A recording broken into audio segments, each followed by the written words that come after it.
जय Hind friends, welcome back to your channel. स्वागत है एक बार फिर से आपके अपने इस यूट्यूब चैनल पर, कंपटीशन की दुकान पर। जैसा कि आप देख रहे होंगे कि ये क्वेश्चन नंबर 171 है और ये एसएससी एमटीएस 2022 के हिस्ट्री के क्वेश्चन की सीरीज चल रही है। इसके पहले 6 लेक्चर ऑलरेडी अपलोड हो चुके हैं, ये उसका लेक्चर नंबर 7 है। तो इसमें आज हम लोग 171 नंबर से 200 नंबर तक क्वेश्चन, लगभग 30 क्वेश्चन कवर करेंगे। देखिए पहला क्वेश्चन क्या लिखा हुआ है। लिखा है पंजाब के प्रसिद्ध शीश महल का निर्माण निम्नलिखित में से किस शासक ने करवाया था। कहने का मतलब पंजाब के प्रसिद्ध शीश महल, यानी देखो क्वेश्चन कैसे घुमा सकता है। आपसे एग्जाम में कभी कभार ये पूछेगा कि जो शीश महल है वो किस राज्य में बना हुआ है, तो उसका आंसर क्या हो जाएगा, जो आपको पहला शब्द दिया गया है क्या, पंजाब। यानी यहीं से समझो आप। लिखा है पंजाब के प्रसिद्ध शीश महल का निर्माण किस शासक ने करवाया था। तो एक क्वेश्चन तो आपका यहीं से बन सकता है, जरूरी नहीं जो क्वेश्चन लिखा हो वही है। पूछेगा शीश महल किस राज्य में स्थित है, तो वो हो जाएगा पंजाब। अब इसका निर्माण किसने करवाया था, तो पहला ऑप्शन दिया है राणा कुंभ, दूसरा लिखा है राजा मानसिंह प्रथम, तीसरा लिखा हुआ है महाराजा सवाई प्रताप सिंह, चौथा लिखा है महाराजा नरेंद्र सिंह। तो इसका ऑप्शन डी सही हो जाएगा। इसका आंसर कौन सा है, महाराजा नरेंद्र सिंह। यानी पंजाब में जो आपका शीश महल बना है उसका निर्माण महाराजा नरेंद्र सिंह ने करवाया था। नेक्स्ट क्वेश्चन देखिए 172 नंबर।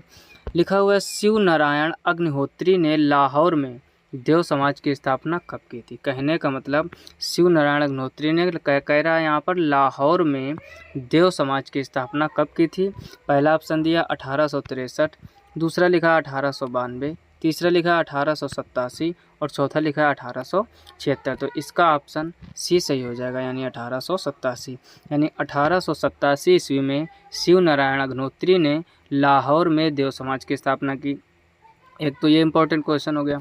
दूसरा क्वेश्चन एग्जाम में बन सकता है कि शिव नारायण अग्निहोत्री ने देव समाज की स्थापना कहाँ की, तो उसका आंसर हो जाता है आपका क्या, लाहौर में। देखो हर एक क्वेश्चन, एक तो जो आया आपका एसएससी एमटीएस में उसकी चर्चा करते हैं, और कौन से आपके क्वेश्चन एसएससी एमटीएस में या एसएससी के एग्जाम में बन सकते हैं उसकी भी चर्चा हर एक क्वेश्चन में की जाती है। नेक्स्ट क्वेश्चन देखिए 173 नंबर।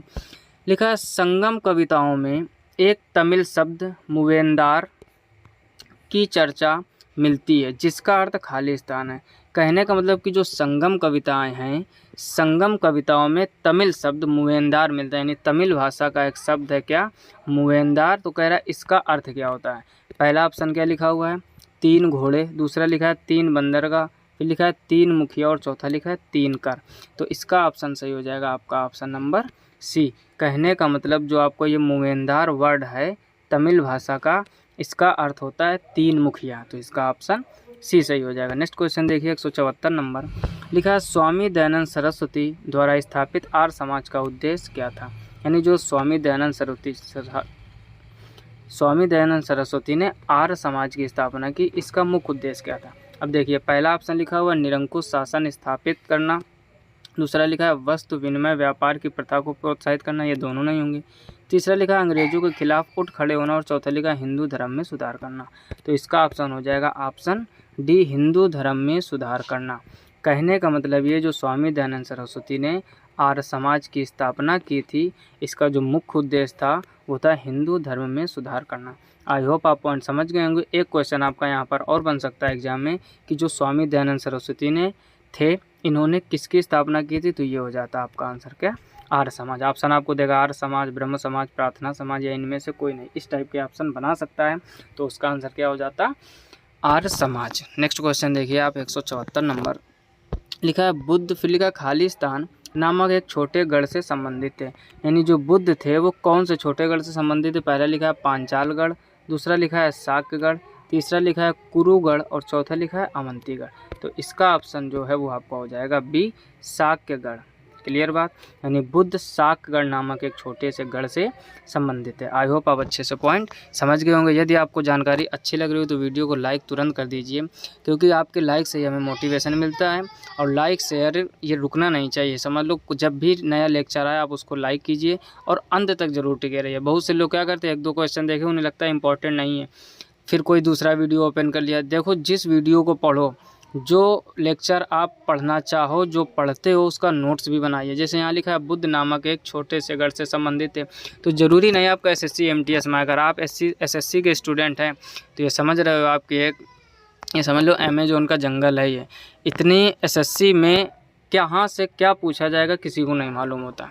जो पुराने स्टूडेंट होंगे हमारी बात अच्छे से समझ रहे होंगे, जो नए एसएससी में प्रवेश करते हैं उनको इतना नॉलेज नहीं होता। कहने का मतलब हर एक क्वेश्चन इंपॉर्टेंट, और फिर वो क्वेश्चन जो आए हुए हैं, जैसे ये आपके एसएससी एमटीएस में आए तो ज़रूरी नहीं कि एमटीएस में ही आएंगे, सीजीएल में आ सकते हैं, सीएचएसएल में आ सकते हैं, यूपी पुलिस में आ सकते हैं, रेलवे में आ सकते हैं। कोई ऐसा एग्ज़ाम नहीं फिक्स नहीं होता कि ये क्वेश्चन उसी विभाग में आएगा। आई होप आप अच्छे से बात को समझ रहे होंगे। तो वीडियो को लाइक और दोस्तों में शेयर, ये रुकना नहीं चाहिए कहने का मतलब, ठीक। और ज़रूर आप नोट्स बनाइए, इस चीज़ का विशेष ख्याल। कुछ लोग क्या करते हैं, एयरफोन लगा लिए, एयरबड्स लगा लिया, केवल वीडियो देख लिए। हाँ, वीडियो देखने से हो सकती है तैयारी, लेकिन अगर आप नोट्स बना रहे हो तो यकीन मानो आप एक बार क्वेश्चन को लिख के तैयार कर लोगे, जल्दी उसको भूलोगे नहीं, इतना विश्वास मानिए। तो नोट्स ज़रूर बनाइए, कुछ ना कीजिए। क्वेश्चन की जो सीरीज़ चले, क्वेश्चन उसके सामने उसका आंसर, इसी हिसाब से अगर आप वीडियो लेक्चर पढ़ के और नोट्स बना लोगे तब भी आपको बहुत फ़ायदा हो जाएगा। तो इसका आंसर कौन सा हो जाएगा, साक्यगढ़ यानी ऑप्शन बी। आप नेक्स्ट क्वेश्चन देखते हैं। 176 नंबर लिखा हुआ, अकबर के शासनकाल का इतिहास जिसका शीर्षक खालिस्तान अकबरनामा है द्वारा लिखा गया था। कहने का मतलब जो ये अकबरनामा है वो किसके द्वारा लिखा गया था, अकबर के शासनकाल का जो इतिहास का जिसका शीर्षक था अकबरनामा, वो किसने लिखा था। पहला ऑप्शन लिखा है मोहम्मद खान, दूसरा लिखा है अब्बास खान शेरवानी, और फिर लिखा है अब्द अल कादिर बदायूनी, और चौथा लिखा है अबुल फजल। तो इसका ऑप्शन सही हो जाएगा आपका option D Abul Fazl. I hope आप बात को समझ गए होंगे। कहने का मतलब अकबर के शासनकाल का इतिहास जिसका शीर्षक अकबरनामा है, अबुल फजल के द्वारा लिखा गया था। इंपॉर्टेंट क्वेश्चन है, जरूर तैयार कर लीजिए। नेक्स्ट क्वेश्चन देखिए 177 नंबर। स्थान पहले दिया, के पुत्र और उत्तराधिकारी कुमारगुप्त प्रथम का शासनकाल शांति व्यवस्था और सापेक्षिक निष्क्रियता का काल था। तो मतलब कहने का ये किसके पुत्र का। तो अब इसके देखते हैं ऑप्शन। तो इसका ऑप्शन देखिए, पहला लिखा हुआ चंद्रगुप्त प्रथम, दूसरा लिखा है स्कंदगुप्त, तीसरा लिखा है समुद्रगुप्त, और चौथा लिखा है चंद्रगुप्त द्वितीय। तो इसका ऑप्शन सही हो जाएगा आपका चंद्रगुप्त द्वितीय यानी option D is correct. Next question देखिए, लिखा हुआ है वर्ष 1526 में पानीपत के प्रथम युद्ध में बाबर ने किस सुल्तान को पराजित किया था। बात को समझो, मतलब कहने का 1526 में पानीपत के प्रथम युद्ध में बाबर ने किस सुल्तान को पराजित किया था। पहला लिखा है इब्राहिम लोदी, दूसरा लिखा है सिकंदर लोदी, तीसरा लिखा है बहलोल लोदी, और चौथा महमूद लोदी। ठीक, सभी में लोदी जुड़ा, इस वजह से कन्फ्यूजन रहता है, लेकिन आप ध्यान से समझो, इसका ऑप्शन क्या हो जाएगा, इब्राहिम लोदी। अब देखो यहाँ से क्या क्या क्वेश्चन बन सकते हैं, ध्यान से समझना। एक क्वेश्चन तो आपको जो लिखा है यही बन सकता है क्या, कि 1526 में पानीपत के प्रथम युद्ध में बाबर ने किस सुल्तान को पराजित किया था, तो वो था इब्राहिम लोदी। दूसरा क्वेश्चन बन सकता है पानीपत का प्रथम युद्ध कब हुआ था, तो उसका ऑप्शन सही होता आपका 1526। हर टाइप से क्वेश्चन को पढ़िए, हर टाइप से, इसी वजह से हम डिस्कशन करते हैं कि अगर क्वेश्चन घुमा के उसी से रिलेटेड पूछ दिया जाए तो आपको दिक्कत नहीं होनी चाहिए। तीसरा क्वेश्चन बन सकता है कि 1526 में पानीपत का प्रथम युद्ध जो हुआ था वो किसके किसके बीच हुआ था, तो वो हो जाता आपका ऑप्शन बाबर और इब्राहिम लोदी, इन दोनों के बीच में। आई होप आप तीनों क्वेश्चन अच्छे से समझ गए होंगे। फिर से समझिए, अगर पूछा जाए कि पानीपत का प्रथम युद्ध किसके किसके बीच हुआ था, तब आपका आंसर आएगा बाबर और इब्राहिम लोदी। अगर पूछा जाए कि पानीपत का प्रथम युद्ध कब हुआ था, तो 1526 ईस्वी में। अगर पूछा जाए कि 1526 में पानीपत का प्रथम युद्ध में बाबर ने किसको पराजित किया था, तो इब्राहिम लोदी। इस टाइप से 3 क्वेश्चन बन सकते हैं। नेक्स्ट क्वेश्चन देखिए 179 नंबर, लिखा है बदरुद्दीन तैयब जी ने सन खालिस्तान में अध्यक्ष के रूप में कांग्रेस को संबोधित किया। कहने का मतलब बदरुद्दीन तैयब जी ने किस सन में अध्यक्ष के रूप में कांग्रेस को संबोधित किया। पहला लिखा 1886, फिर लिखा 1888, फिर लिखा 1887, फिर लिखा 1885। तो नेक्स्ट इसका ऑप्शन सही हो जाएगा क्या, 1887, ऑप्शन सी इसका करेक्ट। कहने का मतलब बदरुद्दीन तैयब जी ने सन 1887 में अध्यक्ष के रूप में कांग्रेस को संबोधित किया था। नेक्स्ट क्वेश्चन देखिए 180 नंबर, लिखा हुआ है खालिस्तान, फिर लिखा है कि मुद्राओं को चिदम्बरम मंदिर तमिलनाडु के गोपुरम पर चित्रित किया गया। पहला ऑप्शन दिया है मोहिनी अट्टम, दूसरा लिखा है भरतनाट्यम, तीसरा लिखा है कथक, और चौथा लिखा है कथकली। तो इसका ऑप्शन सही हो जाएगा ऑप्शन बी भरतनाट्यम, यानी भरतनाट्यम की मुद्राओं को चिदम्बरम मंदिर जो कि तमिलनाडु में है के गोपुरम पर चित्रित किया गया था। नेक्स्ट क्वेश्चन देखिए 181 नंबर, लिखा हुआ है हम राष्ट्र को जगाने के लिए मर भी जाएंगे, we shall die to awaken the nation का नारा दिया गया था, यानी किसके द्वारा। कहने का मतलब हम राष्ट्र को जगाने के लिए मर भी जाएंगे, we shall die to awaken the nation का नारा किसने दिया था, तो वो थे आपके बाघा जतीन। ऑप्शन डी इसका सही हो जाएगा। बाघा जतीन ने नारा दिया था कि हम राष्ट्र को जगाने के लिए मर भी जाएंगे। नेक्स्ट क्वेश्चन देखिए 182 नंबर। लिखा है अनंगपाल किस राजवंश के शासक थे, ऑप्शन पर ध्यान दीजिए। लिखा है गुर्जर प्रतिहार राजवंश, लिखा है राजपूत राजवंश, लिखा है पल्लव राजवंश और लिखा है खिलजी राजवंश। तो ऑप्शन इसका कौन सा सही होगा, कह रहा अनंगपाल किस राजवंश के शासक थे, तो वो थे राजपूत राजवंश।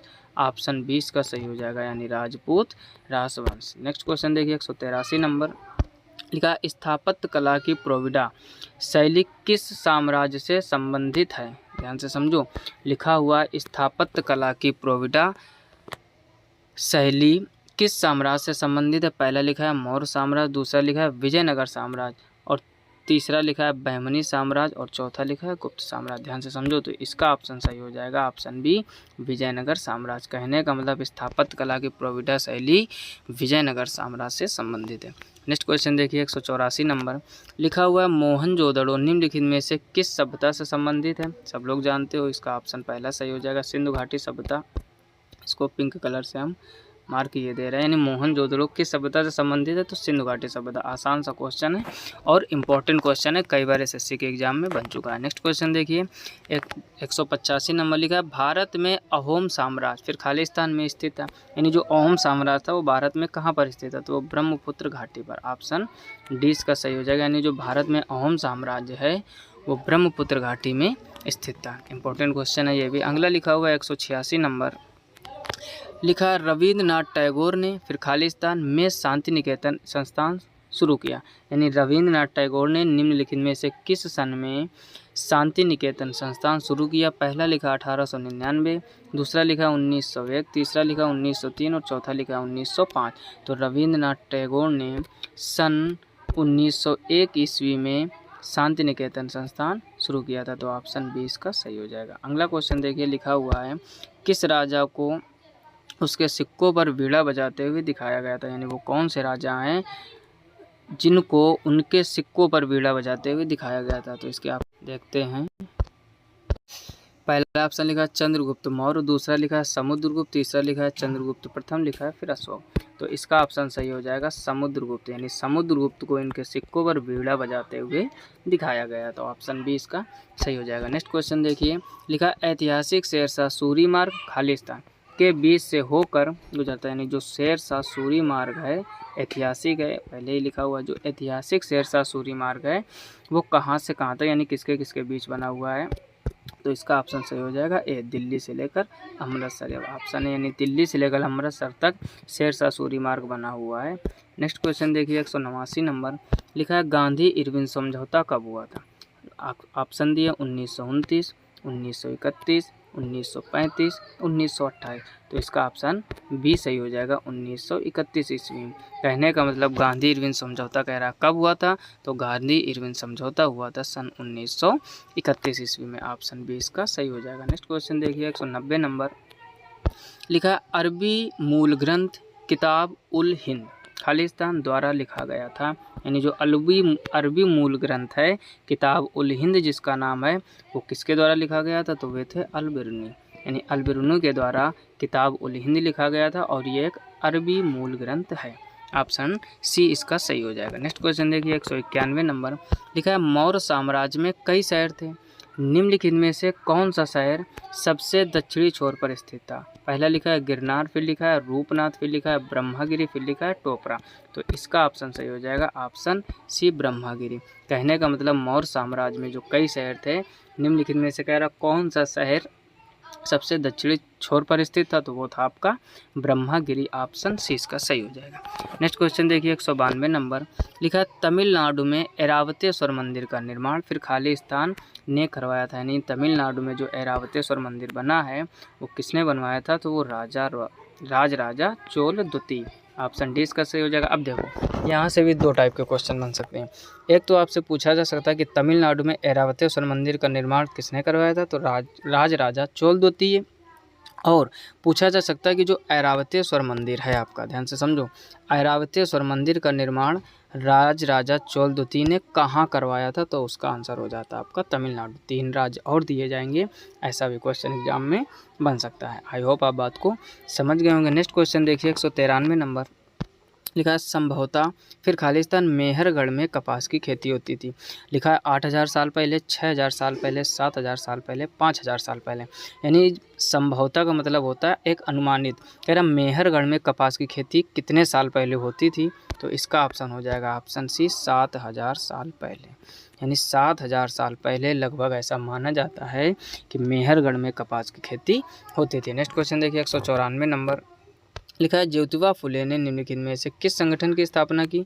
फिर लिखा है आर्य समाज, ब्रह्म समाज, सत्यशोधक समाज, सतनामी समाज। तो इसका ऑप्शन सी सही हो जाएगा, सत्यशोधक समाज। इंपॉर्टेंट क्वेश्चन है। यानी ज्योतिबा फुले ने किस संगठन की स्थापना की थी, तो सत्यशोधक समाज की स्थापना की थी। किसने की थी, ज्योतिबा फुले ने। नेक्स्ट क्वेश्चन देखिए 195 नंबर लिखा है आदिवासी नेता बिरसा किस जनजाति से संबंधित थे। यानी जो आदिवासी नेता थे बिरसा, वो किस जनजाति से संबंधित थे, तो वो संबंधित थे मुंडा से। मुंडा नामक ये जनजाति थी जिससे संबंधित थे कौन, आदिवासी नेता बिरसा। आई होप आप ये भी पॉइंट अच्छे से समझ गए होंगे। नेक्स्ट क्वेश्चन देखिए 196 नंबर लिखा है चोल साम्राज्य में वेट्टी शब्द खालिस्तान से संबंधित है। यानी जो वेट्टी शब्द है चोल साम्राज्य में, यह किससे संबंधित है, ये है जबरन श्रम से। जबरन श्रम का मतलब होता है जबरन किसानी करवाना, या जबरन जो श्रम करवाया जाता है, लोगों से काम करवाया जाता है, उसको चोल साम्राज्य में वेट्टी के नाम से जाने जाते हैं, वेट्टी के नाम से जाना जाता है। नेक्स्ट क्वेश्चन देखिए 197 नंबर लिखा हुआ है 1925 के काकोरी कांड, काकोरी ट्रेन एक्शन में कौन सा स्वतंत्रता सेनानी शामिल था जिसके लिए ब्रिटिश सरकार ने उसे मौत की सज़ा सुनाई थी। फिर से पढ़ लीजिए, इंपॉर्टेंट क्वेश्चन है कि 1925 के काकोरी कांड में कौन सा स्वतंत्रता सेनानी शामिल था जिसके लिए ब्रिटिश सरकार ने उसे मौत की सज़ा सुनाई थी। तो देखते हैं इसके ऑप्शन। पहला ऑप्शन लिखा है राम प्रसाद बिस्मिल, दूसरा लिखा है विनायक दामोदर सावरकर, तीसरा लिखा है महात्मा गांधी और चौथा लिखा है लाला हरदयाल। तो इसका ऑप्शन सही हो जाएगा राम प्रसाद बिस्मिल। यानी किसको फांसी की सज़ा सुनाई गई थी, वो थे राम प्रसाद बिस्मिल। नेक्स्ट क्वेश्चन देखिए 198 नंबर लिखा है भीमबेटका की गुफा निम्न में से किस राज्य में। एक बार और क्वेश्चन याद चुका है, मध्य प्रदेश। यानी भीमबेटका की जो गुफाएँ हैं वो कहाँ स्थित है, यानी किस राज्य में स्थित है, वो है आपका मध्य प्रदेश। नेक्स्ट क्वेश्चन देखिए 199 नंबर लिखा है खुदाई खिदमतगार नामक एक अहिंसक आंदोलन के संस्थापक कौन थे। खुदाई खिदमतगार नामक एक अहिंसक आंदोलन के संस्थापक कौन थे। ऑप्शन हो जाएगा खान अब्दुल गफ्फार खान। यानी ऑप्शन ए इसका सही हो जाएगा। ये भी इंपॉर्टेंट क्वेश्चन है। नेक्स्ट क्वेश्चन देखिए 200 नंबर, और ये आज के लेक्चर का लास्ट क्वेश्चन लिखा अकबर की राजस्व प्रणाली फिर खालिस्तान जब्त फिर खालिस्तान द्वारा विकसित की गई थी। यानी जो अकबर की राजस्व प्रणाली थी जब्त, फिर कह रहा किसके द्वारा विकसित की गई थी, तो वो थे आपके टोडरमल। ऑप्शन इसका डी सही हो जाएगा। आई होप आप ये सभी पॉइंट अच्छे से समझ गए होंगे। ये थे 30 क्वेश्चन और लेक्चर नंबर 7। यदि आपने इसके पहले के लेक्चर नहीं देखे तो उनका लिंक हमने नीचे डिस्क्रिप्शन में दे दिया है, या फिर प्लेलिस्ट में जाकर आप विजिट कर सकते हैं। जानकारी अच्छी लगी हो वीडियो को लाइक शेयर दोस्तों में, और इसी तरीके आप मेहनत करते रहिए जिस तरीके से कर रहे हो। और ज़्यादातर कोई भी लेक्चर देखिए आप उसको अंत तक ज़रूर देखिए, उससे इम्पोर्टेंट कैसे नोट्स बनाए जाते हैं वो नोट्स बनाइए। और हर हफ्ते संडे चाहे आप एक नियम बना लो, उसका रिवीजन कीजिए। यकीन मानो आप 2 से 3 महीने के अंदर बहुत अच्छी तैयारी तक पहुंच पाएंगे। आई होप आपको ये जानकारी अच्छी लगी होगी। अच्छी लगी तो एक प्यारा सा कमेंट कर दीजिए। मिलते हैं नेक्स्ट वीडियो में, तब तक अपना ख्याल रखिए, अच्छे से पढ़ाई करते रहिए। तब तक के लिए जय हिंद, राधे राधे।